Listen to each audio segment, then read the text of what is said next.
Elowen didn't know the stranger watching from the shadows was the Alpha King. She didn't know he'd traveled 14 days to find her, driven by desperation and a dying brother's last hope. And she certainly didn't know that the beating she was about to endure would be her last, because the most powerful wolf in the realm was about to step out of the darkness and claim her protection. All she knew was pain. The bucket slipped from her raw fingers, water splashing across the courtyard stones. Elowen dropped to her knees immediately, scrambling to gather what she could, but it was already too late. The shadow fell over her before she could rise. Clumsy little curse. Beta Varn's boot connected with her ribs. The air rushed from her lungs as she collapsed onto the wet stone, gasping. Around her, pack members continued their evening routines, feeding children, hanging laundry, sharpening blades. No one looked. No one ever looked. That water was for the Alpha's horses. Varn crouched beside her, gripping her hair and yanking her head back. His breath was sour with ale. "You know what happens when you waste resources, Sin Eater?" Elowen knew. 23 years of knowing had carved the answer into her bones. "I'm sorry," she whispered. "I'll fetch more. I'll—" The second kick caught her shoulder, spinning her onto her back. The evening sky wheeled above her, purple and indifferent. She'd learned long ago not to cry out. Crying only made it last longer. "Your mother was a witch," Varn spat beside her head. "Cursed blood runs through your veins. The only reason we keep you alive is because you're useful." He grabbed her wrist, pressing his thumb into the fresh burn there, a wound she'd absorbed from the blacksmith's apprentice that morning. "Heal our pain, carry our sickness, and maybe we let you eat tonight. That's the deal, curse-bearer. That's all you're worth." Elowen closed her eyes. She'd heard these words so many times they'd lost their edges, worn smooth like river stones. Her mother had been executed when Elowen was 7, burned alive in the center of this very courtyard while the pack watched and cheered. They said Mirael had cursed the previous Alpha's son, made him sicken and die with her witch touch. They were wrong. Mirael had tried to save him, had absorbed his fever into her own body until it killed her from the inside. But the boy died anyway, and the pack needed someone to blame. Now they used Elowen the same way they'd used her mother. Every injury, every illness, every wound that was too painful or too slow to heal, they brought to her. She would place her hands on their flesh, and their suffering would become hers. She'd feel their broken bones knitting in her own body, their fevers burning through her blood, their cuts opening across her skin. And then they'd kick her for being a curse. Varn raised his hand again, and Elowen braced for impact. It never came. A grip like iron closed around Varn's wrist, stopping his fist mid-swing. Elowen's eyes flew open. A stranger stood behind the beta, tall, broad-shouldered, dressed in dark traveling clothes that were finer than anything she'd seen in Thornwick Pack. His face was half-shadowed by the dying light, but she could see his jaw, hard as carved granite, and his eyes. His eyes were the pale gold of winter sunrise, and they burned with barely contained fury. "I don't recall," the stranger said, his voice low and deadly calm. "This pack greeting visitors by beating women in their courtyard." Varn tried to wrench free but couldn't move, his face purpled with rage and something else. Fear, Elowen realized. She'd never seen Varn afraid of anything. "This isn't your concern, traveler." Varn's voice had lost its swagger. "Pack discipline is pack business." "Discipline." The stranger's lip curled. "Is that what you call it?" "She's a sin-eater, a curse-bearer. She's less than—" "She's a woman on the ground with blood on her face." The stranger released Varn's wrist with a shove that sent the beta stumbling backward. "And you're a coward who finds courage in cruelty." Silence rippled through the courtyard. The pack members who'd been studiously ignoring Elowen's beating now stood frozen, watching. Varn's hand moved toward the knife at his belt. "I wouldn't." The stranger's voice dropped to something almost soft, almost gentle, and somehow, that was more terrifying than shouting. I truly wouldn't. He turned from Varn as if the beta no longer existed and crouched beside Elowin. Up close, his features were sharp and striking. High cheekbones, a nose that had been broken at least once, dark hair that fell across his forehead. But it was the way he looked at her that stole her breath. No disgust, no pity. Just steady, unwavering attention, as if she were the only person in the world worth seeing. "Can you stand?" he asked. Elowin blinked. No one had asked her that in years. They usually just told her to get up or dragged her where they needed her. Her voice cracked. "Yes." He offered his hand. She stared at it, certain this was a trick, a new kind of cruelty she hadn't yet learned to expect. "I don't bite," he said, and something flickered at the corner of his mouth. "Well, not unless asked." She took his hand. The moment their skin touched, something sparked through her. Warm, electric, completely unfamiliar.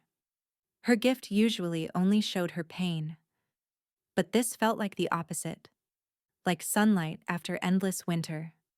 The stranger's eyes widened slightly, and she knew he'd felt it too.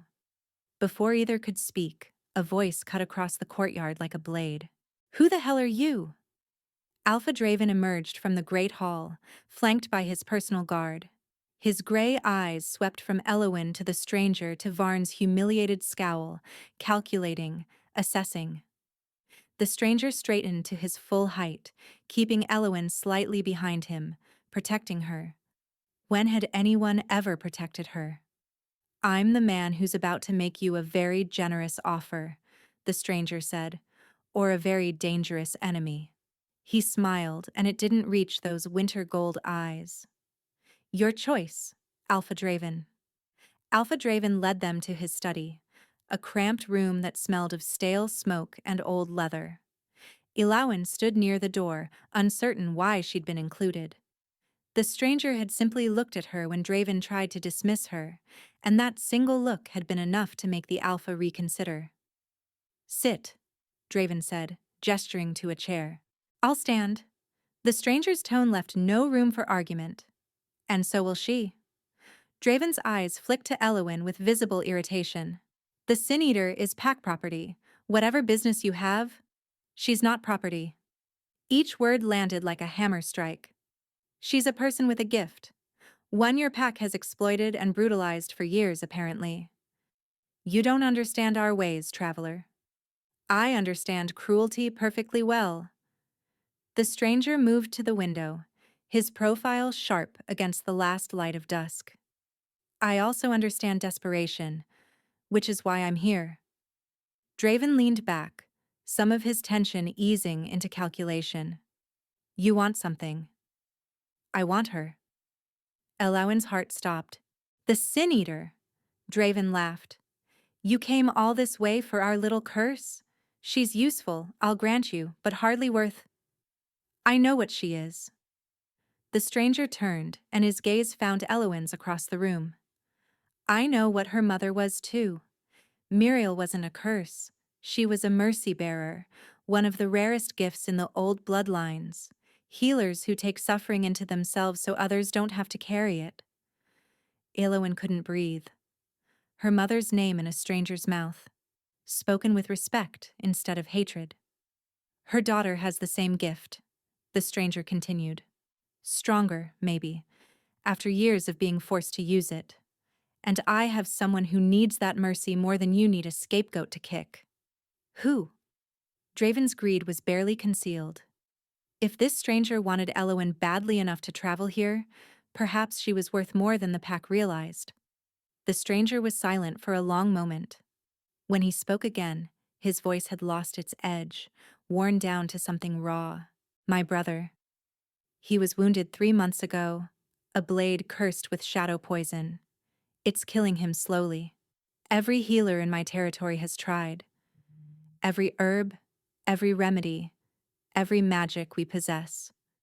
Nothing works." his hands clenched at his sides. The poison feeds on his pain, regenerates from his suffering. The only way to save him is to remove that suffering entirely, take it from him, and give it to her. Draven finished, smiling. You want our sin eater to absorb your brother's curse. I want to offer her a choice. Something she's clearly never been given here. The stranger crossed to where Elowen stood and lowered his voice, speaking as if they were the only two people in the room. Your mother saved my brother once, when we were children. He had a fever that nearly killed him. Muriel was passing through our territory, and she placed her hands on him, and she took his sickness into herself. She suffered for 3 days so he could live. His eyes held hers, fierce and sad. I was 8 years old. I never forgot her kindness, and I never forgot the daughter she said she'd left behind, a little girl with the same gift, hiding in a pack that would never deserve her. Tears burned Elowen's eyes. Her mother had spoken of her, had thought of her even while saving strangers, had left a trail of breadcrumbs across years and distance that somehow led to this moment. She said if anything ever happened to her, the stranger continued, and if her daughter survived, that I should find her, protect her. He paused. It took me 16 years, Elowen. I'm sorry it wasn't sooner. The sound of her name, her actual name, not Sin Eater, not curse, not worthless, broke something open in her chest. Why now? She whispered. Why come now, after all this time? Pain flickered across his features, and she saw the truth before he spoke it. Because my brother is dying, and because I finally have enough power to keep the promise I made to your mother. His jaw tightened. I'm not going to pretend this isn't selfish. I need your gift, Elowen, but I'm not going to take it. I'm going to ask. He reached into his coat and withdrew something small, a folded piece of cloth, faded and worn. She asked me to give you this, if I ever found you. Elowen took it with trembling hands, unfolded it. A lock of dark hair tied with a red thread, her mother's hair. She would know the scent anywhere. Lavender and wood smoke, home and safety and everything she'd lost. The tears fell freely now, and she didn't try to stop them. Alpha Draven's voice shattered the moment. This is all very touching, but you haven't told me what you're offering in exchange for our pack's asset. The stranger turned, and his expression went cold again, all vulnerability locked away. I'm offering you the chance to name your price, he said. Gold, land, trading rights, whatever you want, or... He let the word hang. You can refuse, and I can tell you exactly who I am and why refusing would be the worst mistake of your miserable life. Draven's eyes narrowed. Who are you? The stranger smiled. It was not a kind smile. My name is Kaelin Voss. The words landed like a thunderclap. Draven went pale, his arrogance crumbling. The Alpha King? He stammered. Of the Northern Realm? The same. Elowen's knees nearly buckled. The Alpha King. The wolf who ruled 12 territories, commanded 10,000 warriors, and answered to no one. Stories painted him as a ruthless conqueror, a cold strategist who'd united warring packs through equal parts diplomacy and bloodshed. They said he'd killed his own uncle to claim the throne. They said he showed no mercy. This man had just crouched in a muddy courtyard and asked if she could stand. Kaelin watched Draven's mental calculations with visible contempt. I see you're reassessing my offer. Your Majesty. Draven's voice had turned oily. If I'd known who you were, I would have prepared a proper welcome. Please, let me arrange quarters, a meal. I'm not here for hospitality. Kaelin cut him off. I'm here for her. Name your price or refuse. I don't have time for politics. Draven licked his lips. The Sin Eater is valuable to us. Her gift serves the entire pack. To lose her would be what? Inconvenient? Kaelin's tone could have frozen fire. Would you have to actually care for your wounded instead of dumping their pain on a woman you treat like refuse? She's dangerous, Draven tried. Her bloodline is cursed. Her mother killed. Her mother saved my brother's life, and I've spent 5 minutes in your pack and already watched your beta beat her for spilling water. Kaelin stepped closer, and Draven shrank back despite himself. Don't speak to me of danger. The most dangerous thing in this room is my patience, and it's running out. Silence stretched taut as a bowstring. Finally, Draven spoke. 1,000 gold pieces, and favorable trading terms with the Northern Realm for the next decade. Done? Elowen's breath caught. 1,000 gold pieces was more than Thornwick earned in 5 years. He'd agreed without hesitation, without negotiation, as if she were worth any price. But Kaelin wasn't finished. There's one more condition. Name it, Your Majesty. Kaelin's eyes found allowance. She has to agree, freely, without coercion, without threats, without any pressure from you or your pack. He held her gaze. If she says no, I leave.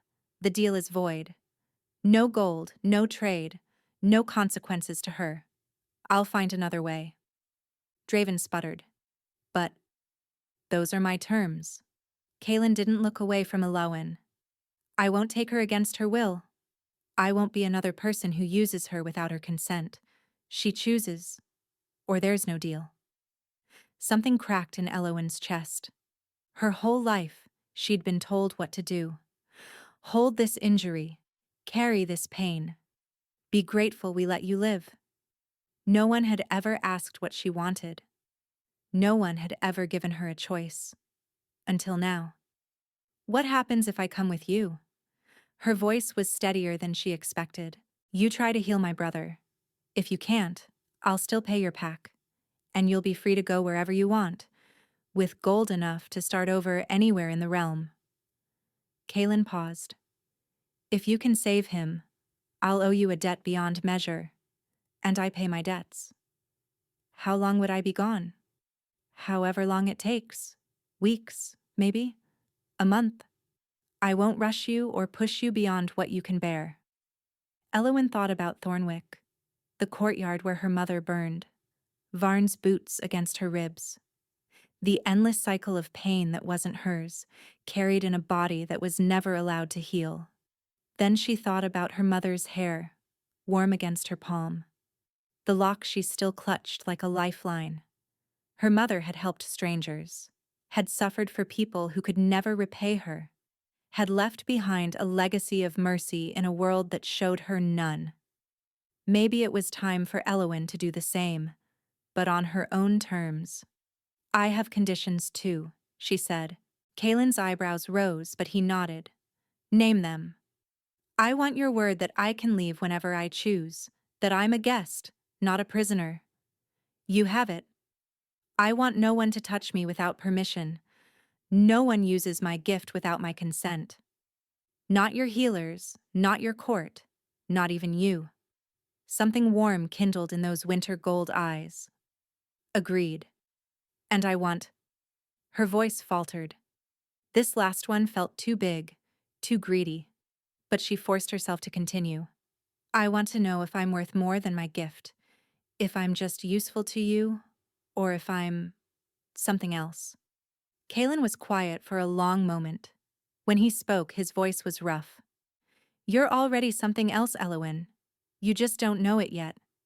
He extended his hand. She stared at it, remembering the spark that had passed between them in the courtyard. The warmth, where she usually only felt pain. Do we have a deal? He asked. Elowen took a breath and placed her hand in his. The spark that passed between their palms was stronger this time, a pulse of heat that traveled up Elowen's arm and settled somewhere behind her ribs. Kaelin's fingers tightened around hers, and she saw his jaw clench, a flash of startled recognition crossing his features before he masked it. A handshake won't hold? Draven said, his voice carrying a sneer he couldn't quite hide. If you're taking our sin-eater, I want something binding. A blood oath. Elowen expected Kaelin to refuse. Blood oaths were ancient magic, unbreakable and dangerous. To enter one lightly was foolishness. To enter one with a stranger was madness. But Kalen simply nodded. Agreed. He released her hand and drew a blade from his belt. Not a fighting knife, but something older. The handle was wrapped in dark leather, the steel etched with symbols that seemed to shift in the lamplight. Old wolf script, Elowen realized. The language of oaths and bindings. Do you know what a blood oath means? Kalen asked her quietly, ignoring Draven entirely. Our blood mingles. Our promises become unbreakable. If either of us violates the terms, the magic extracts a price. Yes. His eyes held hers. Are you certain? No one had ever asked if she was certain about anything. Elowen swallowed hard. What are the exact terms? I swear to protect you for the duration of your stay in my territory. To honor your conditions, freedom to leave, consent for your gift, treatment as a guest, to pay your pack regardless of whether you succeed in healing my brother. He paused. And to release you when you choose to go, with no pursuit and no retaliation. And my oath? You swear to try. That's all. To attempt to heal my brother with your gift. Success isn't required, only effort. The imbalance struck her immediately. His oath bound him to a dozen specific promises. Hers asked only that she try. That's not equal, she said. No. The hard edges of his face gentled. It's not meant to be. Before she could respond, he drew the blade across his palm. Blood welled up, dark and gleaming. He offered the knife to her, handle first, and waited. Elowen took it. The weight felt right in her hand, balanced and sure. She pressed the edge to her own palm, wincing as it bit into flesh. The pain was nothing compared to what she carried daily, a small hurt, a chosen hurt. She reached for his hand. The moment their blood touched, the world went white. Not painful, overwhelming. Elowen felt the magic seal around them like a closing fist, binding their words into something unbreakable. But beneath that, wrapped through it like threads of gold in dark cloth, she felt something else. Recognition. Her wolf. The part of herself she'd learned to silence because Thornwick punished any hint of her beast, surged forward with a keening cry. Mine, it howled. Found. Finally found. She gasped, trying to pull back. But Kalen's grip held firm. His eyes had gone wide, the winter gold blazing bright, and she knew with absolute certainty that he felt it too. Mate. The word echoed through her blood, through the bond that had nothing to do with oaths and everything to do with fate. Then the magic released them, and they stumbled apart, both breathing hard. Draven was watching with narrow eyes. It's done then. She's yours. She's not mine, Kalen said roughly. She's her own. But his gaze lingered on Elowen, and she saw the question burning there. Did you feel that? She looked away first, pressing a cloth to her bleeding palm, her pulse racing beneath her skin. Neither of them spoke of what had passed between them. But as Kalen led her out of Draven's study and into the cold night air, Elowen felt the new bond humming beneath her skin. The oath they'd spoken, yes, but also the other one. The one they hadn't chosen. The one that terrified her far more than any blood magic ever could. They rode through the night. Kalen had brought 3 warriors with him, silent, efficient men who treated Elowen with a deference that made her deeply uncomfortable. One of them, a scarred wolf named Brennan, had offered her his cloak without a word when he noticed her shivering. She'd tried to refuse. He'd simply draped it over her shoulders and returned to his horse. No one in Thornwick had ever given her anything. The northern realm revealed itself slowly as dawn broke over the mountains. Elowen had heard stories, harsh winters, harsher people, a land of ice and iron where only the strong survived. She'd expected bleakness. Instead, she found beauty. Snow-capped peaks turned pink and gold in the rising sun. Forests of ancient pines stretched across valleys like dark green oceans. Rivers cut through the landscape, their waters so clear she could see stones glittering at the bottom. And everywhere, signs of life, smoke rising from distant villages, herds of elk moving across meadows, hawks circling overhead. "It's not what you expected," Kaelin said, falling back to ride beside her. Elowen startled. He'd kept his distance since the blood oath, and she'd been grateful for the space. The bond, both bonds, felt too new, too raw. She needed time to understand what had happened. "No," she admitted. "I thought it would be colder." "It is cold. You'll see when winter truly sets in." A ghost of a smile crossed his face. "But there's warmth too if you know where to find it." They crested a ridge, and Elowen's breath caught. The castle rose from the mountain itself, all dark stone and sharp towers, its walls carved directly into the rock face. It should have looked forbidding. It should have looked like a fortress designed to keep enemies out and prisoners in. Instead, smoke curled from a dozen chimneys. Gardens terraced down the mountainside, green even in the cold. And as they approached, Elowen saw people moving through the courtyards, not with the tense efficiency of fear, but with the easy rhythm of home. "Valdris Keep," Kaelin said. "My family has held it for 12 generations. It's beautiful." He glanced at her, something unreadable in his expression. "I hoped you'd think so." They crossed a bridge over a gorge that dropped into mist and shadow. Guards at the gate straightened when they saw Kaelin, but their greetings were warm, familiar.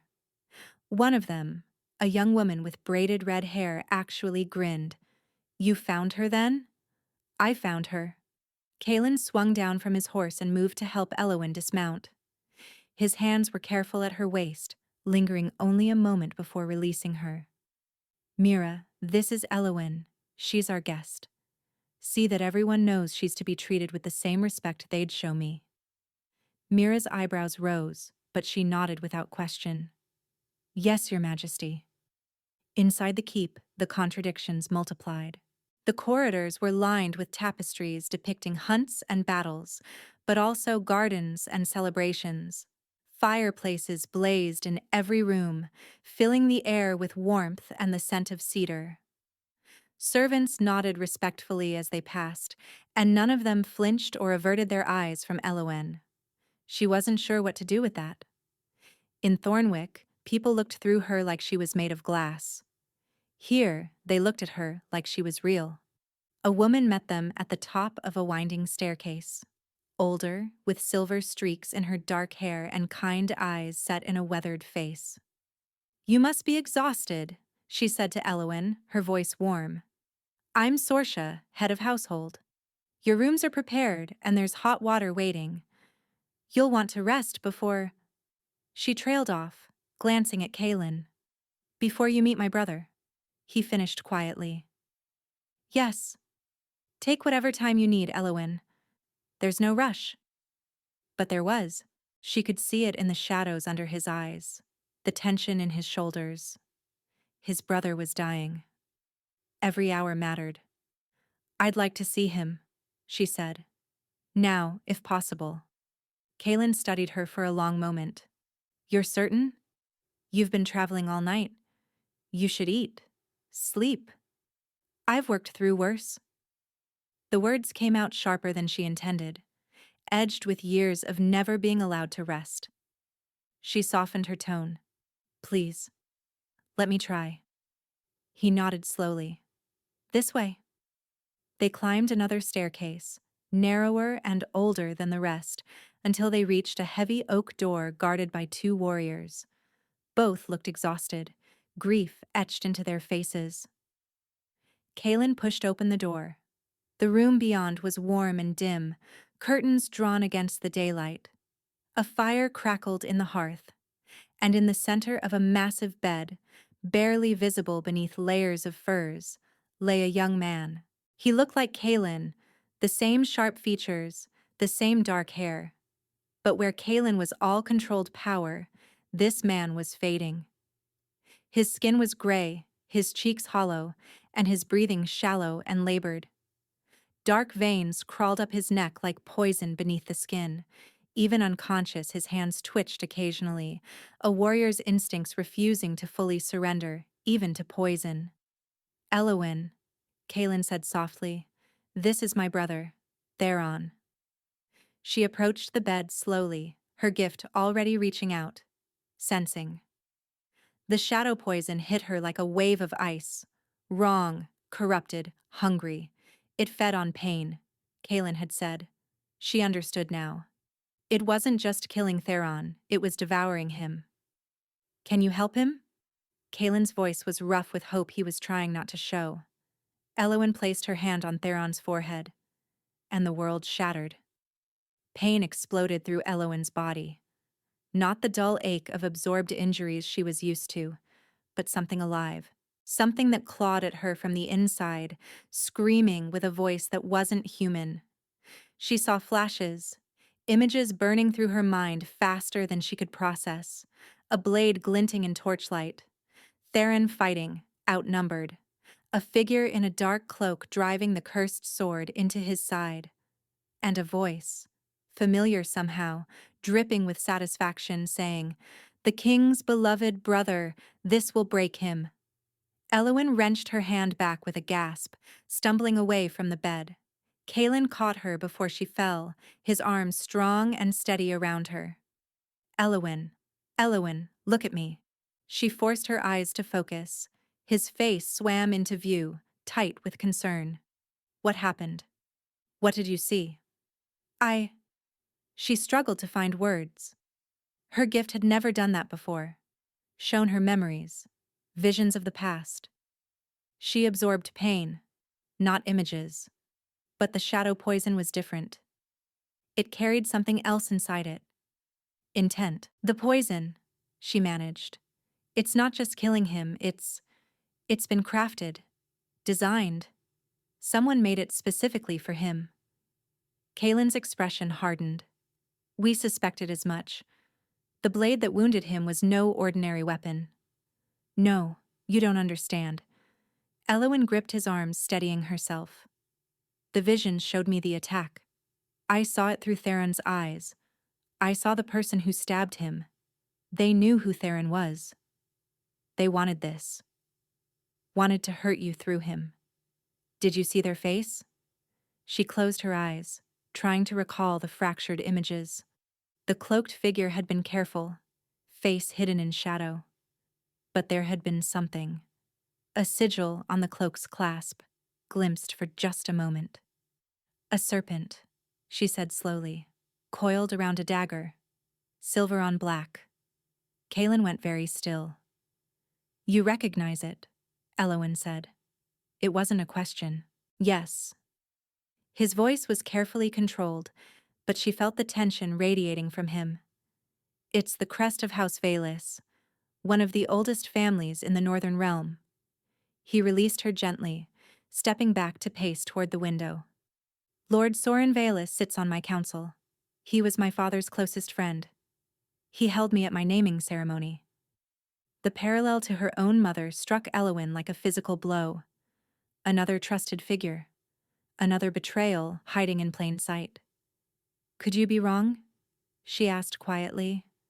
"Could someone else have used the crest?" "It's possible." But his tone said he didn't believe it. "Soren has opposed several of my decisions since I took the throne. He wanted me to marry his daughter, unite our houses. I refused." Kaelin's hands clenched at his sides. He smiled and said he understood. Said he supported my choice. "And then your brother was attacked." 3 weeks later.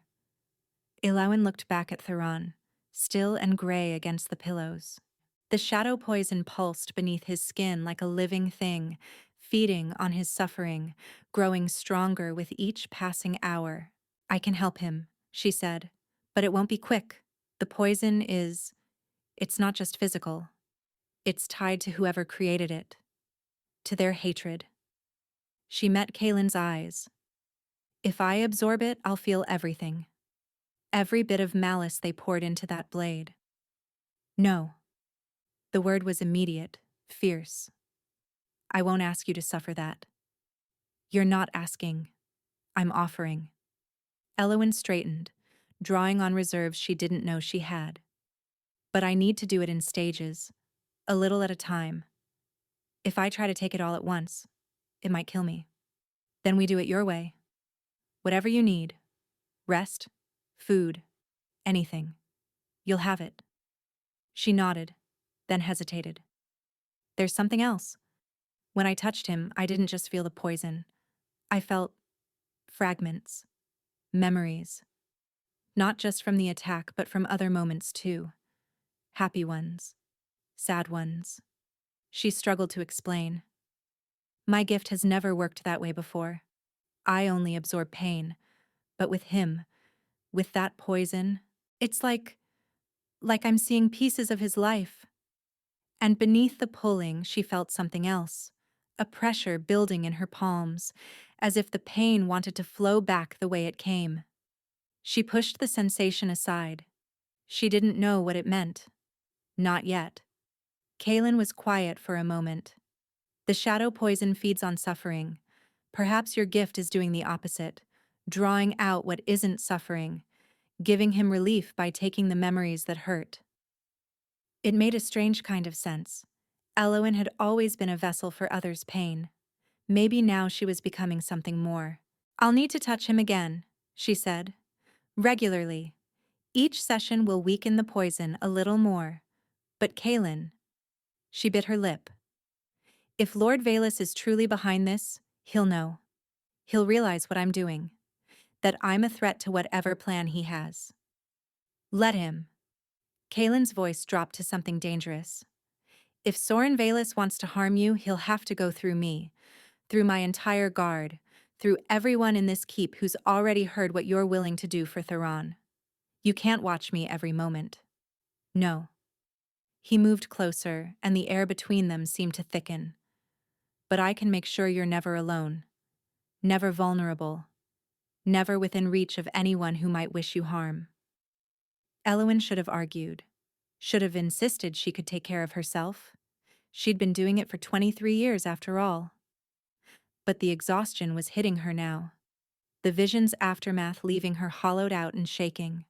Okay, she whispered. Kaelin's expression shifted, the hard edges softening into something tender. He reached out, slowly enough that she could pull away, and tucked a strand of hair behind her ear. The touch was feather-light, almost reverent. Thank you, he said quietly, for trying, for being willing to suffer for someone you've never met. Your brother seems worth saving. He is. A pause. But that's not why you're doing it, is it? Elowen thought about her mother, about mercy given freely even when it cost everything, about the legacy she'd spent 16 years running from and was only now beginning to understand. No, she admitted. It's not. Kaelin didn't ask her to explain. He simply nodded, as if her answer had confirmed something he already knew. Rest now. Sorsha will show you to your rooms. We'll begin again tomorrow, when you're stronger. He glanced at his brother one more time, grief and hope warring in his eyes. And Elowen, whatever happens, whatever you discover in those visions, you can trust me. I need you to know that. She wanted to believe him, wanted it more than she'd wanted anything in years. But trust was a luxury she'd never been able to afford. I'll try, she said. It was the most honest answer she could give. 5 days passed in a rhythm Elowen had never known. Mornings, she worked with Theron. Each session drained her. The shadow poison fought back, clawing at her gift like a wounded animal. But she was making progress. The dark veins had retreated from his neck. His breathing came easier. Once, on the 3rd day, his eyes had fluttered open, and he'd looked at her with confused gratitude before slipping back into unconsciousness. You're saving him, Kaelin had said, his voice rough with emotion. I can see it.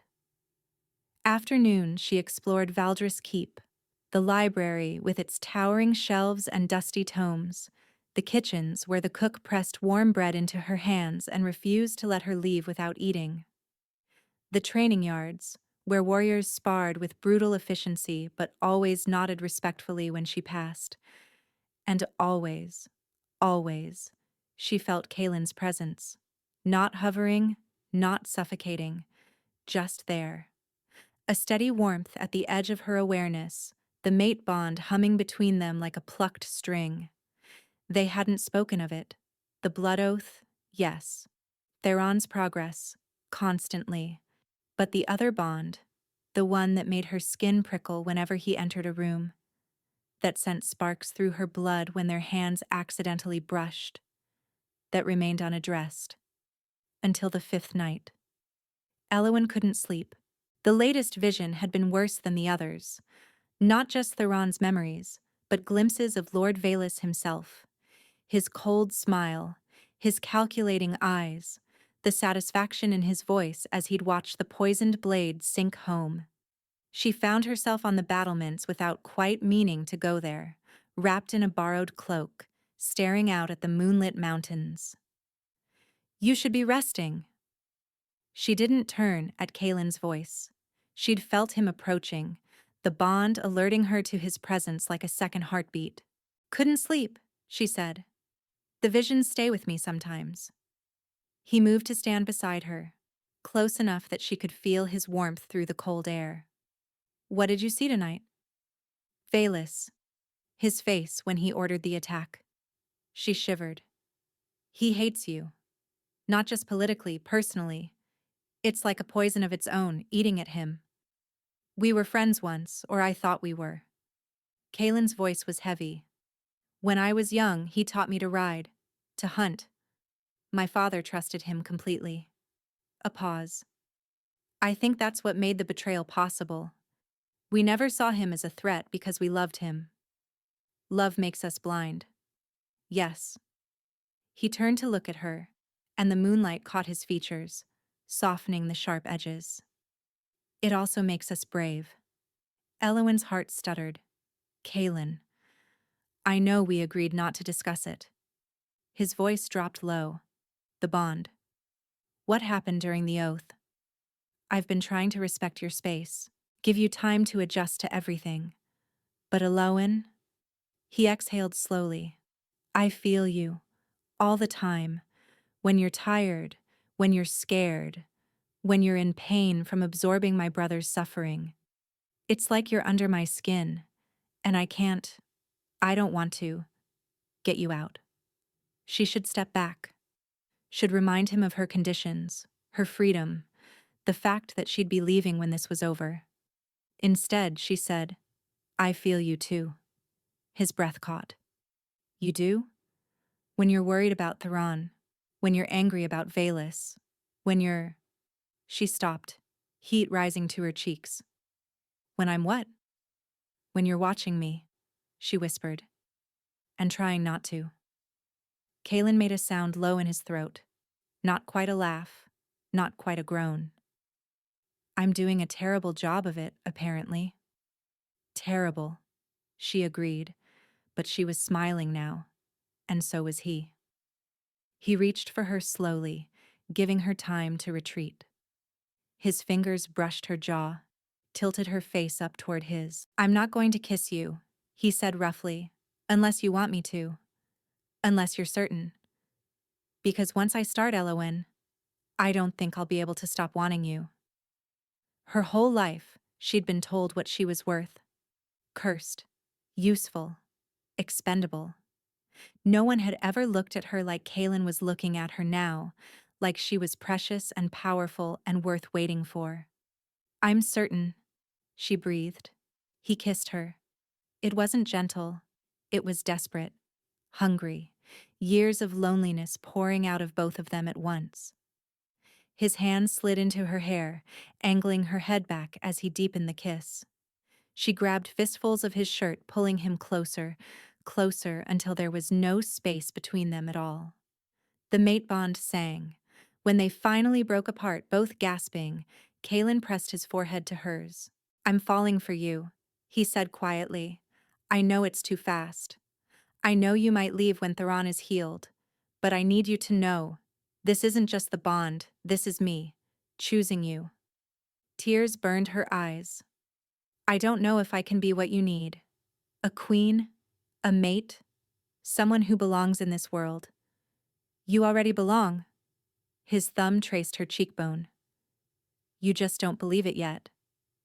"Ask me again," she said, echoing words she didn't know she'd been holding. "When this is over, when Valus is dealt with, and Theron is well, and I've had time to breathe. Ask me to stay, and I'll give you an answer." Relief and longing flooded his expression, raw and unguarded. "I can wait. For you, I can wait forever." She kissed him again, softer this time, a promise rather than a confession. And somewhere in the keep below, Lord Valus's spy watched from the shadows and began composing a message to his master. The attack came 2 days later. Elowen was alone in Theron's chamber, deep in a healing session, when she felt it. A wrongness in the air, a shift in the energy around her. Her gift screamed a warning she didn't understand. She pulled back from Theron just as the door burst open. 3 men in dark leather, faces covered, blades drawn. They moved with professional efficiency, fanning out to block her escape. "The Sin Eater," one of them said. "Lord Valus sends his regards." Fear coiled tight in her chest. She had no weapons, no training, nothing but a gift that required touch to work. But she also had something else. The mate bond flared, bright and urgent, and she felt Kalen's awareness snap toward her like a compass finding north. He was coming. She just had to survive until he arrived. "You don't want to do this," she said, backing toward the bed where Theron lay unconscious. "The Alpha King will kill you." "The Alpha King will be dead by morning." The lead assassin advanced. "Valus is moving tonight. The castle will fall, and you'll be the first casualty." Dread clawed at her throat, not just for herself, for Kalen, for Theron, for everyone in Valdris Keep who'd shown her kindness. The assassin lunged. Elowen dodged barely, his blade slicing through the air where her throat had been. She grabbed the only thing within reach, a heavy candlestick, and swung with all her strength. It connected with the side of his head. He staggered, cursing, blood streaming down his face. The second assassin came at her from the left. She couldn't evade in time, but she didn't have to.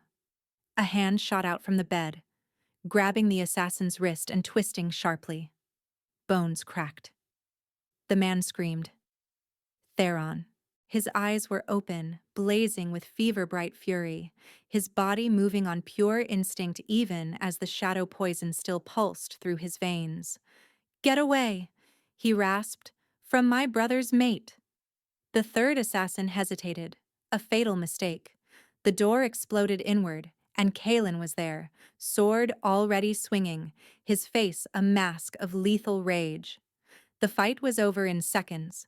When the last assassin fell, Kalen crossed the room in 3 strides and pulled Elowen into his arms. "Are you hurt?" His hands ran over her, checking for wounds. "Did they touch you?" "I'm fine. I'm fine." But she was shaking, adrenaline and terror crashing through her system. "Kalen, they said Valus is moving tonight. He's coming for you." "I know." His jaw tightened. "My guards intercepted a messenger an hour ago. Valus has gathered his forces. He plans to take the keep by dawn. Then we need to run. Hide. Something." "No." Kalen's eyes met hers and she saw the king beneath the man. Cold, calculating, ready for war. "We end this tonight." From the bed, Theron spoke, his voice weak but determined. "I'm coming with you. You can barely stand. I stood well enough to save your mate." Theron pushed himself upright, swaying but stubborn. "Valus poisoned me. I want to watch him fall." Kalen looked between his brother and Elowen, something complicated moving across his face. Elowen stays here, he said finally. Protected, hidden. I won't risk her in battle. No. The word surprised her as much as him. I'm not hiding while people die for me. Not again. This isn't your fight. It became my fight the moment I touched your brother and saw Velus's face. She stepped closer, gripping his arms. I can help. My gift. If I can touch him, touch Velus, I might be able to see his plans, his weaknesses. It's too dangerous. Everything is dangerous. She held his gaze. You promised I'd have a choice. This is my choice. Kaelin stared at her for a long moment. Then slowly, he nodded. Together then? He said. All of us. They met Velus's forces in the Great Hall. The traitor had gathered 30 men, loyal soldiers from his own territory, mercenaries bought with promises of gold and power. They'd infiltrated the keep through servant passages, overwhelming the night watch before the alarm could sound. But Kaelin had been ready. His warriors poured in from every entrance, outnumbering Velus's forces 2-1. Steel clashed against steel, the air filled with shouts and the copper scent of blood. Elowen stayed close to Theron, who fought despite his weakness, each movement costing him visibly. She watched for Velus, searching the chaos for the serpent's sigil. There. He stood near the great fireplace, directing his men with cold precision, a sword in one hand and a cruel smile on his face. When his eyes found Elowen across the hall, his smile widened. The Sin Eater, he called. I should have killed you the moment you arrived, but I thought you might be useful. A bargaining chip, perhaps. I see now I underestimated you. You underestimated a lot of things. Kaelin's voice cut through the din. He stepped forward, his warriors parting to let him pass. Blood streaked his face, none of it his own. Surrender, Sorin. It's over. Is it? Velus raised his hand. A dozen crossbows emerged from the shadows above, archers hidden in the rafters, their bolts aimed directly at Kaelin. I've spent 20 years planning this, Velus said. Did you think I wouldn't have contingencies? The hall went still. Even the fighting paused, both sides frozen in a deadly tableau. Drop your sword, Velus continued. Kneel before me, and I might let your brother live. The Sin Eater, too, if she behaves. Elowen's mind raced. She could see Kaelin calculating, weighing options. If he surrendered, Velus would kill them all anyway. If he fought, the crossbows would cut him down. Unless someone changed the equation. She moved before she could talk herself out of it. Lord Velus. She stepped forward, hands raised in apparent surrender. You want me? I'll come willingly. Just let the others go. Elowen, no. Kaelin started. Quiet. Velus's eyes gleamed with triumph. The Sin Eater offers herself. How touching. He gestured her forward. Come then. Let's see what secrets you're hiding. She walked toward him slowly, each step deliberate. The crossbows tracked Kaelin, not her. No one considered her a threat. That was their mistake. When she was close enough to touch, Velus grabbed her arm roughly. The moment their skin connected, she struck.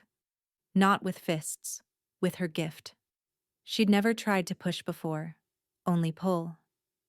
But the shadow poison had taught her something. Pain could flow both ways. She poured into Velus every ounce of suffering she'd absorbed over 23 years. Every beating, every burn, and every moment of cruelty the Thornwick pack had inflicted. Every fragment of agony she'd pulled from Theron. Every drop of hatred she'd seen in his own poisoned blade. Velus screamed. The sound was inhuman, tearing from his throat as he collapsed to his knees. His grip on her arm spasmed, then released. The crossbowman above hesitated, uncertain. That hesitation was enough. Kaelin's warriors surged forward. The archers were overwhelmed before they could loose a single bolt. Velus's forces, seeing their leader writhing on the ground, began to surrender. Kaelin reached Elowin just as her legs gave out. He caught her, easing her to the floor, his face pale with fear. "What did you do?" "Gave him back what he gave others." Her voice was barely a whisper. The effort had hollowed her out completely. Everything he put in that poison, everything he made Theron feel, I made him feel it all at once. Velus had stopped screaming. He lay curled on the stones, weeping, broken in ways that had nothing to do with physical wounds. "Is he?" "Alive. But he'll never hurt anyone again." Elowin closed her eyes. "The poison's gone now. From Theron. From everyone. I burned it out of him." She felt Kaelin's arms tighten around her. "You brilliant, reckless, impossible woman." He breathed against her hair. "You could have died." "Worth it." She managed a weak smile. "Your face when I walked toward him." "Was the worst moment of my life? Then I guess we're even." He laughed, a broken sound that was half sob, and held her closer. Around them, the great hall slowly returned to order. The dead were counted. The wounded were tended. Velus was dragged away in chains, destined for a trial he would not survive, and Elowin, cradled in the arms of the Alpha King, finally let herself rest. 3 weeks later, Theron stood on his own 2 feet for the first time in months. The shadow poison was truly gone, burned away by Elowin's sacrifice.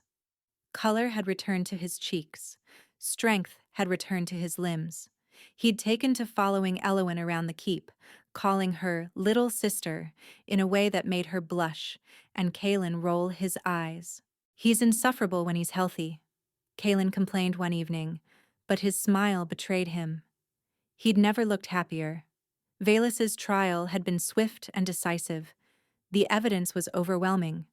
Letters, witnesses, the testimony of his own men seeking mercy. The council had sentenced him to death, and Kaelin had carried out the execution himself. "For my brother," he'd said. "For everyone he hurt." Elowin hadn't attended. She'd seen enough of Velus's cruelty in her visions. She didn't need to see him die. Now, standing on the battlements where they'd first kissed, she watched the sunset paint the mountains in shades of gold and rose. The air was cold, winter approaching in earnest, but she didn't mind. She'd grown to love the northern realm's harshness. It felt honest. "You've been avoiding me." She turned to find Kaelin approaching, his expression unreadable. "Not avoiding," she said. "Thinking."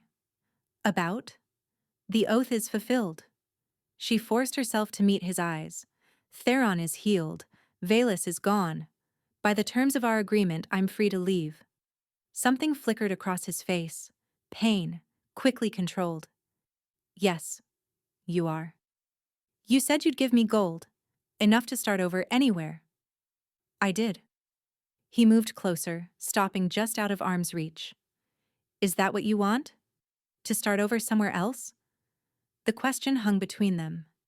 Elowin thought about Thornwick, the courtyard where her mother burned, the life she'd fled from.